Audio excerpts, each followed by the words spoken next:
بسم اللہ الرحمن الرحیم۔ حضرت ابو سعید خدری رضی اللہ تعالیٰ عنہ سے مروی ہے کہ نبی صلی اللہ علیہ وآلہ وسلم نے قبلے کی طرف مسجد میں سینے سے نکلا ہوا بلغم دیکھا تو ایک کنکر سے اس کو کھرچ ڈالا، پھر سامنے یا داہنی طرف تھوکنے سے منع کیا، البتہ بائیں طرف یا بائیں پاؤں تلے تھوکنے کی اجازت دی۔ دوسری روایت میں ظاہری نے یوں بیان کیا ہے کہ انہوں نے حمید سے سنا، انہوں نے ابو سعید خدری سے ایسا ہی بیان کیا ہے۔ حضرت انس بن مالک رضی اللہ تعالی عنہ سے روایت ہے کہ نبی صلی اللہ علیہ وآلہ وسلم نے فرمایا،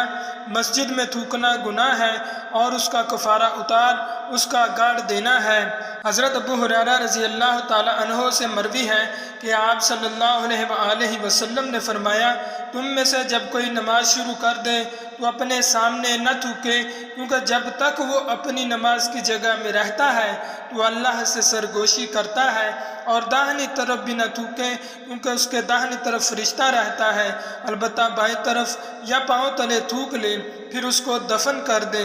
ابو ہریرہ رضی اللہ تعالی عنہ سے مروی ہے کہ رسول اللہ صلی اللہ علیہ وآلہ وسلم نے فرمایا، تم سمجھتے ہو کہ میرا منہ ادھر ہے، قبلے کی طرف میں تم کو نہیں دیکھتا، اللہ کی قسم بات یہ ہے مجھ پر نہ تمہارا خشوع چھپا ہوا ہے اور نہ تمہارا رکوع،